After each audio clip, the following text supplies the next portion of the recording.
Melodramático flashback. ¿Recuerden que al principio de este relato dije que Pedro era un niño triste? Bien, después de haber descrito un día cualquiera en su vida, creo que no sería necesario ampliar las explicaciones. Sin embargo, las razones de la tristeza de Pedro van más atrás en el tiempo. Por eso este mismo capítulo se llama Melodramático flashback. Melodramático por las razones ya oportunamente advirtió la advertencia, valga la redundancia. Y flashback, para quien lo desconozca, es un término anglosajón muy usado en el cine, que se refiere a una escena que narra algo ocurrido en un pasado anterior del arranque de la historia. Pues claro que Pedro nunca estuvo contento, y con razón. ¿Cómo va a estar contento alguien que vino a dar en este mundo por puro accidente? Resulta que la verdadera mamá de Pedro, o para ser más exactos, la mamá biológica, a quien todos conocemos ya, era una chica cuando conoció a ese muchacho. ¿La mamá de Pedro? ¿La chica del tatuaje es la mamá de Pedro? Pues sí, que no había quedado claro. No, por supuesto que no. Muy bien, pues ahora sí espero que les haya quedado claro y que comprendan por qué era tan importante la revelación. Nota del narrador que se reserva el derecho a anticipar diálogos con sus lectores. Alejandra era casi una niña que aún no acababa ni con la escuela secundaria cuando protagonizó una fiesta de 15 años, más cursi que este capítulo, en la que bailó acompañada de 5 chambelanes, coreografías ensayadas por meses. En ese lapso tuvo ocasión de caer rendida de amor por uno de sus acompañantes, que no habría sido ni particularmente guapo ni por demasiado encantador a los ojos de cualquier otra persona, pero para ella, desde la primera vez que puso sus ojos en él, no hubo en este mundo quien lo superara en hermosura y gallardía. Lo advertí, era algo cursi. No sé si ustedes sepan, pero alguien que tiene una ocupación como la mía conoce muy bien de estas cosas y sabe que a todas las personas, aunque las quinceañeras pueden ser víctimas más fáciles, cuando les pega ese relámpago tremendo que se suele conocer como enamoramiento, les viene una especie de síndrome en el que el sistema nervioso se acelera al mismo tiempo que las neuronas dejan de ejercer sus funciones correctamente. Eso le pasó a Alejandra. Dicho de otra manera, se enamoró a lo bestia del chambelán. No pasó mucho tiempo antes de que el chambelán le pidiera a Alejandra una prueba de amor, la clásica y tradicional. Pero hay pruebas de amor muy raras, como aquel muchacho que le pidió como prueba de amor a su novia que se comiera uno de sus mocos. No sé si ella lo hizo y en qué acabarían, pero esa, como ya es de costumbre también en este libro, es otra historia. El chambelán no era tan imaginativo ni tan asqueroso y le pidió a Alejandro la prueba de amor más convencional. Vaya, ya saben, el asunto de los pájaros y las abejas. El por qué se refieren a este asunto como el de los pájaros y las abejas es un misterio insondable. No es porque los pájaros y las abejas lo hagan, pero número 1, nadie ha sabido nunca de un pájaro y una abeja lo hayan hecho juntos. Y número 2, el sistema de reproducción tanto de los pájaros como de las abejas difiere muchísimo del que usan los humanos que imitaron este término de los pájaros y las abejas. Así que es que vayan ustedes a saber, pero sin embargo, ojalá que les haya quedado clara la naturaleza de la prueba de amor que el chambelán solicitó a Alejandra y que por supuesto le fue inmediatamente concedida. Así empezó el crecimiento de Pedro entre el vientre de una niña enamorada y arrepentida, y que una niña se haga cargo de otro niño es una historia que tiene pocas posibilidades de acabar bien. Más aún cuando los papás de ella y los abuelos del incipiente Pedro, que entonces aún no se llamaba ni así ni Rafael Alejandro, eran un par de señores un tanto malgenuidos y otro tanto preocupados por el qué dirán y qué hubieran dicho. Vaya, la sociedad en general podía haberle aplicado a Alejandro una variedad de adjetivos, desde babosa hasta perdida, pero sus padres, o sea, los abuelos de Pedro, prefirieron proteger de estos a su hija y discutieron muchas noches lo que habrían de hacer mientras se preguntaban con la cabeza recostada en la almohada: pues ¿en qué fallamos? La realidad es que no habían fallado en nada. Alejandra seguía siendo una niña normal, buena y de nobles sentimientos, solo que resultó mucho más susceptible a la química del enamoramiento, que si para muchos es problemática, para ella fue fulminante y la dejó incapaz de imaginar las consecuencias de sus actos. Sus padres no lo comprendieron así, decidieron que Alejandra después de eso ya no era lo suficientemente buena para ellos, que había ensuciado el honor de la familia, que ahora era necesario protegerlo y claro, que Alejandra debía recibir un escarmiento. Como protección escogieron el aislamiento y como lección la ley del hielo.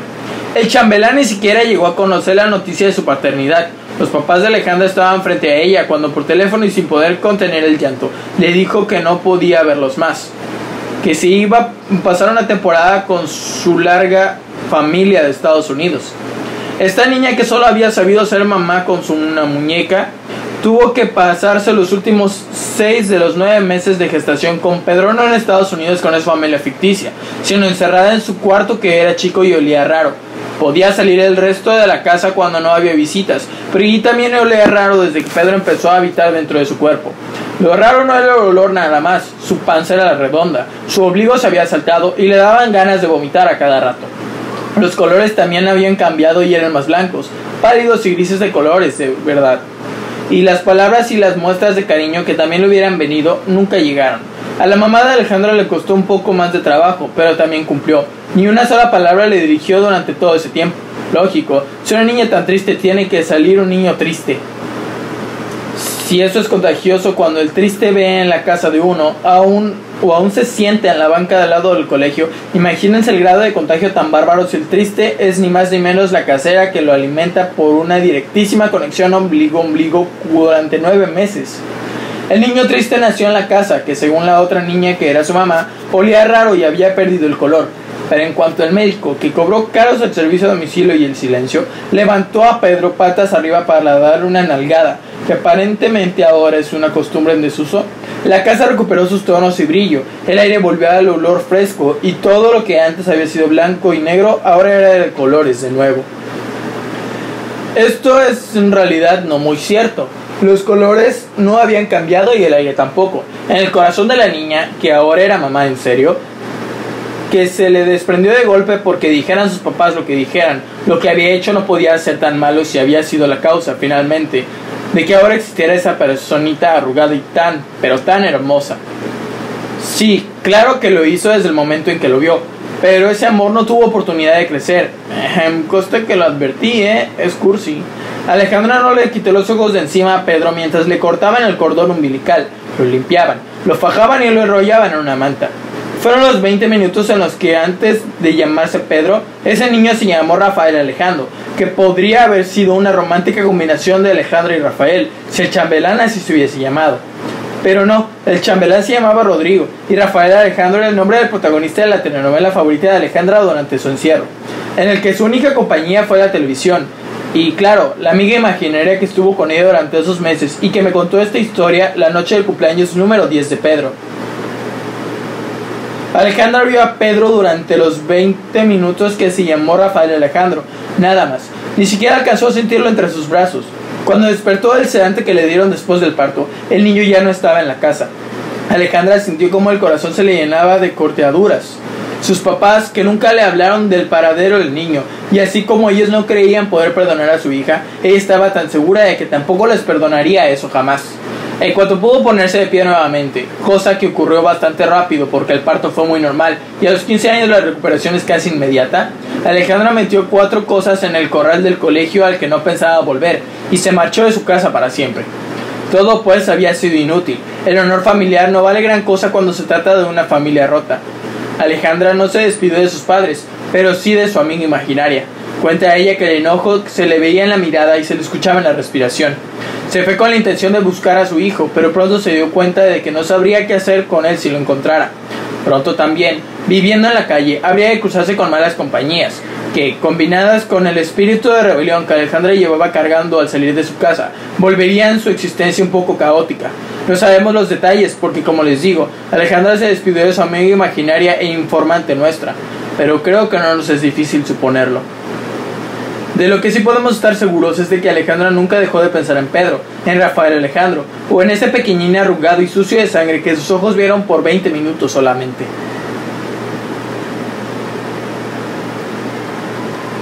Otra advertencia.